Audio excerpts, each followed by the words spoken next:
ఇంగ్లీష్‌లో మాట్లాడాలంటే భయమా? మీలాంటి వాళ్ళ కోసమే spoken English personal training classes వెంటనే జాయిన్ అవ్వండి. నమస్తే రమ్మగారు. నమస్తే జయ. రమ్మగారు, చందమామ కథ ఏదైనా చెప్తారా? అడగని ప్రశ్న. ఓ పల్లెటూరులో ఒక వృద్ధురాలు తల్లి, ఒక కుర్రవాడి కొడుకు ఉండేవాళ్ళట.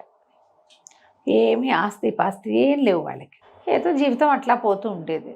చిన్న పనిచేసేది. చిన్నతనంలో కుర్రాడి చిన్నతనంలో తల్లి ఎటకొట్ట పిల్లాడు తల్లి కడుపు నింపుకునేవాళ్ళు. మెల్లిగా వాడికి 15, 17 వచ్చేసరికి అలా మగ పిల్లవాడు పని చేసేస్తే వయసు వస్తుందిగా, వాడు బాగా గట్టిగా ఆ పని చేసేవాడు. ఏదో పర్వాలే ఒక మాదిరిగా నడిచేది. అయితే కొంతకాలం అయ్యాక వాడు వేరే వాళ్ళ పొలాల్ని మక్తాకి తీసుకుని, ఏమన్నా దాన్ని మనం ఏమంటాం, లీజు లాంటిది, అది తీసుకుని కౌలుకి మక్తా అంటారు, కౌలుకి అంటారు. ఆ కౌలుకి తీసుకుని చేసేవాడు. భూస్వామికి కౌలు ఇచ్చేసి తమ ఇంటికి చేరే ధాన్యంతో సంవత్సరం అంతా గడపలేకపోయేవాళ్ళు. ఏడాది గడిచేది కాదు. రెక్కలు ముక్కలు తీసుకున్నా మనకేమిటమ్మా డబ్బులు చాలటం లేదు, ఇటు అవస్థ పడుతున్నాము అని తల్లిని ఎంతసేపు అడిగేవాడు. అయితే వాళ్ళ అమ్మ అనేది, ఏమిట్రా నన్ను అడిగితే నేనేం చెప్తాను రా నాయన, ఆ ప్రశ్నలు చెప్పే స్వామి ఎవడో ఉన్నట్ట పడమటి కొండ మీద, ఆయన అడిగితే చెప్తాడు రా అనేది. సరే, కొన్నాళ్ళు గడిచాక కుర్రాడికి ఎలాగైనా ఆ పడమటి కొండకి వెళ్ళి అక్కడుండే ప్రశ్నలు చెప్పే స్వామిని, ఎందుకు నా జీవితం బాగుపట్టలేదు అడగాలను, నాకు ఈ డబ్బు ఎప్పుడు సరిపోతుంది, ఎప్పుడు మాకు సరిపడా డబ్బులు వస్తాయి అని అడగాలని అనిపించింది. సరే, ఏం చేశాడు, ఓ సంవత్సరం ఇట్లా మక్తా ధాన్యం రాగానే తల్లికి అన్నీ ఏర్పరిచి పెట్టి, అమ్మ నేను పడమటి కొండకి వెళ్ళొస్తాను, అడిగొస్తా, దారిలో నా భోజనం నా ఏర్పాటు నేను చేసుకుంటా, నువ్వు మాత్రం జాగ్రత్తగా ఉండు అని తల్లికి ధాన్యము వగైరా సామాన్లు అన్నీ అప్పచెప్పి వెళ్ళాడు. వెళ్తే 7 రోజులు నడవగా కొంత మేరకు చేరాడు. అయితే ఏమైంది, 7 రోజుల తర్వాత ఓ ఇల్లు, ఒక ఆవిడ ఎవరిదో ఇల్లు కనపడితే ఈయన తలుపు కొట్టి, నేను పడమటి కొండకి వెళ్తున్నానండి, 2 పూటలు రెస్ట్ తీసుకుంటాను, ఈ పూట రెస్ట్ తీసుకుంటాను, ఇక్కడ తీసుకోవాలనుకుంటున్నాను, ఒక ముద్ద అన్నం పెడతారా అంటే, ఆ ఇల్లు ఒక ముసలమ్మది. ఆవిడ, దానికి ఏముంది నాయనా, రారా, పడమటి కొండకి వెళ్ళే వాళ్ళంతా ఈ దారినే వస్తారు, ఈ మధ్య ఎవరు రాలేదు ప్రశ్నలకి, రా నాయన, మీ ఏం చేస్తున్నావు, ఏం ఊరు, ఏం కులం, గోత్రం ఏవో అడిగి. సరే, సాయంకాలానికి చేరాడు. శుభ్రంగా రాత్రికి అన్నం పెట్టింది. మర్నాడు పొద్దున తను 2 రోజులు తినడానికి సరిపడా రొట్టెలు చేసి కట్టించి, అబ్బాయి ఎట్లాగో ప్రశ్నల స్వామి దగ్గరికి వెళ్తున్నావు కదా, నా కూతురు చూడు అని పిలిచింది. లోపల నుంచి ఒక పిల్ల వచ్చింది, చక్కటి చుక్క. పిల్ల రాల, పిల్లని చూపించలేదు ఆవిడ. పిల్ల ఉంది లోపల తిరుగుతుంది కానీ వీడు చూడాల. మా పిల్ల చక్కని చుక్క. మరి దానికి ఏమో మాటలు రావు నాయన, మూగబొమ్మ, దానికి మాటలు ఎప్పుడు వస్తాయో కనుక్కో అని చెప్పింది. ఆ పిల్లని వీడు తను చూడాల. సరే అడుగుతానన్నాడు. రొట్టెల మూట భుజాన్ని వేసుకుని మళ్ళా నడిచాడు 7 రోజులు. నడిచేసరికల్లా ఈసారి ఇంకొక ఇల్లు తలుపు కొట్టాడు. ఈ రాత్రి ఇక్కడ పడుకుంటానండి అంటే వాళ్ళు అన్నారు, సరే మా ఇంట్లోనే ఉండు నాయనా అని ఆ పూట భోజనం పెట్టారు. మరి ఏమడిగారు, రాత్రి పడుకున్నాక పర్నాడు పొద్దున్న లేచి ఎక్కడికి వెళ్తావు ఏంటి అని కనుక్కుంటే, ప్రశ్నల స్వామి దగ్గరికి వెళ్తున్నాను, పడమటి కొండ ఎక్కుతాను అంటే, ఈ ముందుకు వెళ్ళాక ఒక వాగు వస్తుంది, వాగు దాటితే కానీ నువ్వు వెళ్ళలేవని దారి చెప్పి, వాళ్ళ దొడ్లో ఒక పెద్ద నిమ్మ చెట్టు, అదొక మర్రి చెట్టు అంటుంది, నవలాడుతూ ఆకులు, కానీ పూత పిందె లేవు, దానికి 10-15 ఏళ్ళు వయసు ఉంది, ఆకు పోదు, అంటే నవలాడుతూనే ఉంటుంది, దీనికి పూత రాదు, పిందె రాదు, ఏమిటి దీని కారణం అడగమని అన్నారు. వాళ్ళు కూడా ఏవో కొన్ని రొట్టెలు చేసిస్తే ఇతను అట్లా వెళ్ళాడు. వెళ్ళగా వాగు వచ్చింది. ఆ వాగు ఎట్ట దాటాలో తెలియలేదు. ఆ వాగు గట్టు మీదకి కూర్చొని చూస్తున్నాడు. ఆలోచిస్తుంటే వాగులోంచి పెద్ద పాము వచ్చింది.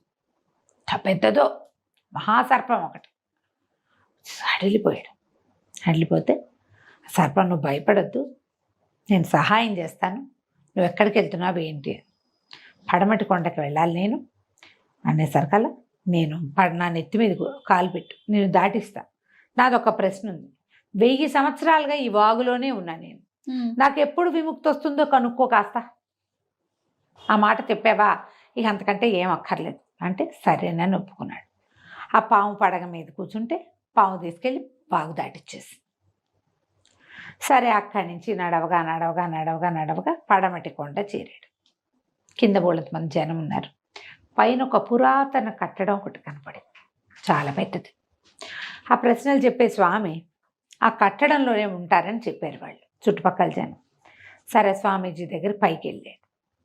చీకటి పడిపోయింది. ఆ పూట ఏదో ఆశ్రయం ఇచ్చారు, ఓ ముద్ద అన్నం పెట్టారు, తిన్నాడు. మర్నాడు పొద్దున్న దర్బార్ అన్నారు. దర్బార్లో ఆయన స్వామీజీ కూర్చున్నాడు.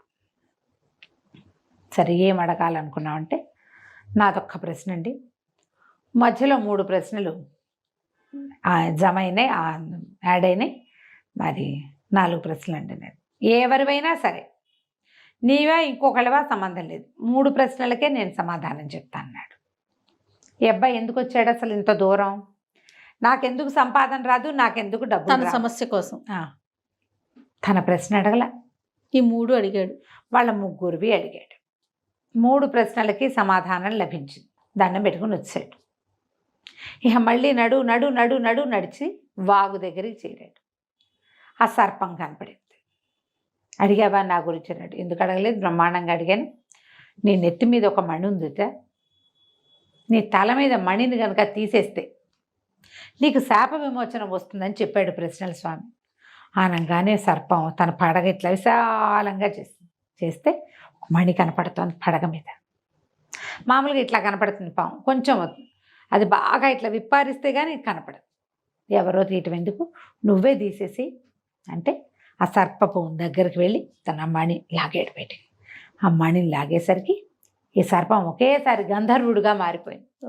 ఆహాహా ఎంత హాయిగా ఉంది, నా జీవితాన్ని నాకు ఇచ్చావు, ఆ మణిని నువ్వే ఉంచుకో, నాగమణిని నువ్వే అట్ట పెట్టుకో అని చెప్పి మణిని వదిలిపెట్టేసి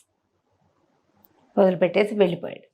ఏం చేసుకుంటావు, నాగమణి ఏదో ఉపయోగపడుతుందిలే, నాగమణి దగ్గరుంటే పాములు గర్రవ్వు అవి చెప్పుకునేవాళ్ళు. ఆ మణిని 2 పెట్టుకుని మళ్ళీ నడిచాడు 7 రోజులు. నడవగా ముసలాయన ఇంటికి వెళ్ళాడు. ఫస్ట్ వాళ్ళ దొడ్లో పెద్ద నిమ్మ చెట్టు కదా, అక్కడికి వెళ్ళేసరికల్లా వాళ్ళు ఇతను చూసి సంతోషించి, ఊరిని బాగానే వచ్చావు, నెల తిరిగేసరికల్లా వచ్చేసావు నాయన, దాదా ఏమన్నా తిందుగానని ఇంట్లో తీసుకెళ్ళి తినిపించారు. సరే పిచ్చాపాటి మాట్లాడారు, ప్రయాణం కుశలంగా జరిగిందా కనుక్కున్నారు. మా నిమ్మ చెట్టు మాట ఏమన్నా అడిగావా నాయన అన్నారు. అడక్కేమండి, బ్రహ్మాండంగా అడిగాను. మీ నిమ్మ చెట్లు మొదట్లో పెద్ద పాతు ఉందిట, నిక్షేపం ఉంది, నిక్షేపాన్ని కనుక తీసేస్తే అది కాస్తుందని చెప్పాడు. అనగానే వెంటనే ఆయన కొడుకుని పిలిచి, కొడుకు ఆయన కలిసి ఓ పెద్ద గుణపం తెచ్చారు, పార తెచ్చారు. ఈ నిమ్మ చెట్టు మొదట్లో తవ్వటం మొదలుపెట్టారు. తవ్వగా ఒక 2 నిలువలు లోతున పెద్ద గంగాళం దొరికింది వాళ్ళకి. గంగాళం నిండా మణులు మాణిక్యాలే. దాని పవర్ వల్లే ఇది పుయ్యదు కాయదు. పైకి లాగలేకపోయారు తండ్రి కొడుకు. వీడు మన కుర్రాడు కదా, వీడు బాగా వ్యవసాయంలో ఆరితేరున్నాడు, వీడు కూడా సాయం బట్టి పైకి తీసుకొచ్చారు. వాళ్ళు ఆశ్చర్యపోయి, అబ్బాయి మేమేం పెద్దగా ఉన్నవాళ్ళం కాదు, నిమ్మ చెట్టు కోసం చూస్తే ఇంత నిక్షేపం వచ్చింది, నువ్వు కూడా నీ వాటా తీసుకో, దీన్ని 3 వంతులు చేద్దాం, మా అబ్బాయి కోటి నా కోటి 3వది నీకు, నువ్వు చెప్పకపోతే మాకు తెలిసేది కాదు, నేనేనాడో పోయేవాడిని, నా కొడుకు పోయేవాడు, చెట్టు కొట్టేసేవాళ్ళం కొన్నాళ్ళకి అంతే. నిమ్మ చెట్టు నీడివ్వదు, ముళ్ళుంటాయి దాని కింద, కాయలు కాస్తే నిమ్మ చెట్టు మంచిది, లేకపోతే ఎందుకు, దాన్ని నవనవ చూసి ఉంచుకున్నారు ఇన్నాళ్ళ నుంచి, 10 ఏళ్ళ నుంచి. అక్కడి నుంచి ఇంత సంచుల నిండా పోసి ఈ అబ్బాయి చేతికి ఇచ్చారు. ఏం చెప్పాడు, ఏమనుకున్నాడు, తనకు ఎందుకు డబ్బులు రావట్లేదో కనుక్కోవాలనుకుంటే ప్రశ్న అడగకపోయినా మణి వచ్చింది, మాణిక్యాలు వచ్చాయి. మొత్తం ఈ ధానం అంతా మోసుకుంటూ నడిచాడు. 7 రోజులు నడిచి ముసలావిడ ఇంట్లోకి వచ్చాడు. ఆవిడ అన్నం పెట్టింది. బాబు మా అమ్మాయి సంగతి అడిగావా అంటే, ఈ లోపల ఆ అమ్మాయి లోపల నుంచి వస్తుంటే ఇతను అన్నాడు, అమ్మాయి కాబోయే భర్త కనుక కనపడితే మాటలు వస్తాయి ఇట్లేండి, పర్వాలేదు, మీ పిల్ల మగపిల్ల కాదు, మాట్లాడదు అంతేట, మొగుడు కనపడంగానే మాట్లాడుతుంది అన్నాడు. ఆ లోపల నుంచి నడిచి వస్తున్న పిల్ల బయటకు వచ్చి, అమ్మాయి ఎవరే ఈ అబ్బాయి అని అడిగింది. అడగగానే ముసలావిడ ఆశ్చర్యపోయింది.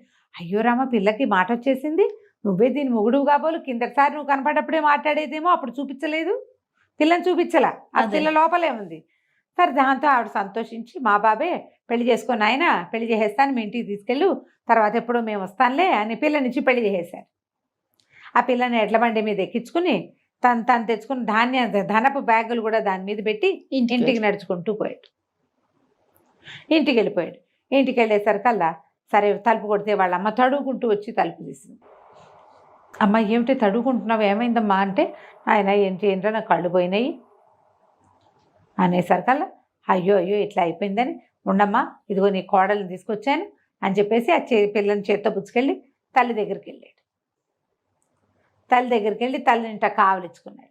ఆ తల్లి ఏమో, ఎంత చక్కటి పిల్లని తెచ్చావురా, పిల్ల ఎంత చక్కగా ఉంది, ముచ్చటగా ఉంది, మనం వెతికితే దొరకదే ఇట్లాంటి పిల్ల అంది. అనగానే, అమ్మ కళ్ళు పోయాయి అన్నావు కదే, నీ కళ్ళేటా ఏమోరా ఇప్పుడే కనిపిస్తున్నాయి, ఇన్ని రోజుల నుంచి కళ్ళే కనపట్లేదండి. ఈ అబ్బాయికి అప్పుడు తట్టింది, నా దగ్గర నాగమణి ఉంది, ఆ మణి ప్రభావం వల్ల పోయిన కళ్ళు వచ్చేసినాయి. హాయిగా సంతోషించాడు. నేను ప్రశ్న అడక్కపోయినా, మంచి అడగని ప్రశ్నకి సమాధానాలు ఆటోమేటిక్గా దొరికేసినాయని హాయిగా బోల్డ్ పొలం కొనుక్కుని మణిమాణిక్యాలతోటి భార్యతోటి అమ్మతోటి సుఖంగా ఉన్నాడు. కథ కంచికి మన ఇంటికి. భలే ఉంది రమ్మగారు, ఇలా జరిగితే బాగుంటుంది. ఎంత బాగుంటుందో, అందుకే దీన్ని కథ అంటారు. అది నిజం.